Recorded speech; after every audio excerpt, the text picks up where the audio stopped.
नमस्कार प्रेक्षकांनो, तुझ्या सोबतीने या मालिकेच्या आजच्या एपिसोडमध्ये आपण पाहणार आहोत. मल्हार तायडीला विचारतो, 15 जानेवारीला नक्की काय झालं होतं आणि मला कसं काय आठवतच नाही. तायडी विचारते, अरे अचानक तुला तो दिवस का आठवतोय आणि तुला कशाला सारखा सारखा तो विषय हवाय? मी सांगितलंय तुला त्या दिवशी तुझ्या हातून ऍक्सिडेंट झाला होता. तायडी म्हणते, तुला कोणी काही बोललंय का? तेव्हा मल्हारला आठवतं की नुपूर म्हटली होती 15 जानेवारी 2025 आमच्या लग्नाचा दिवस होता. तेव्हाच वेदांत मला सोडून गेला. त्यानंतर मल्हार म्हणतो, आत्ताच ही गोष्ट तायडीला नको सांगायला. इकडे मल्हारच्या डोळ्यासमोर तो ऍक्सिडेंटचं चित्र सारखं येत असतं. तेव्हा तायडी मल्हारच्या खांद्यावर हात ठेवते. त्यानंतर मल्हार खूप घाबरतो, त्याला श्वास सुद्धा घेता येत नाही. इकडे तायडी मल्हारला म्हणते, मल्हार तुला काय होते? तेव्हा तायडी मल्हारला एक गोळी देते आणि विचार करते की ह्याला अचानक नक्की काय झालंय आणि अपघाताबद्दल तो का विचारतोय. याला कोणी काही सांगितलं तर नसेल ना? दुसरीकडे मल्हार रात्रीच्या वेळी झोपलेला असतो. त्याला झोपेत आठवतं तो ऍक्सिडेंटचा हादसा. त्यानंतर तो जागा होतो आणि म्हणतो, मिस नुपूर आणि आईच्या आयुष्यातला आनंद हिरावून घेणारा गुन्हेगार ज्या त्या शोधताय तो मीच आहे. त्यांना कळालं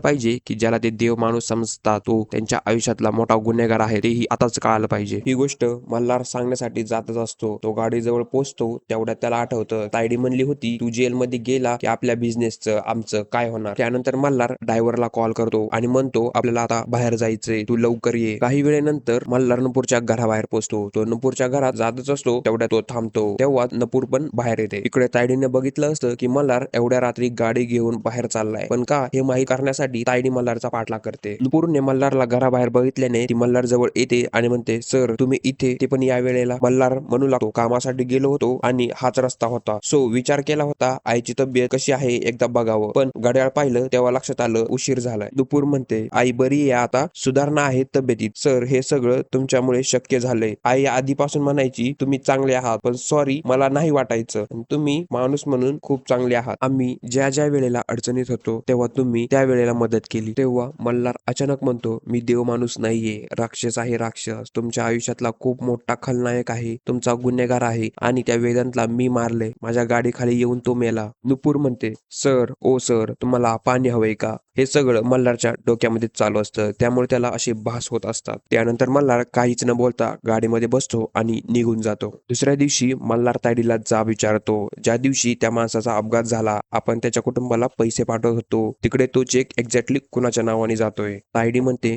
तू मला जे पैसे पाठवत होता ते कधी त्या मुलाच्या कुटुंबापर्यंत पोहोचलेच नाही. त्यावेळी मल्हार म्हणतो, तायडे तू चुकलीयस. पुढील येणाऱ्या एपिसोडचे रिव्ह्यू पाहण्यासाठी चॅनलला सबस्क्राईब नक्की करा.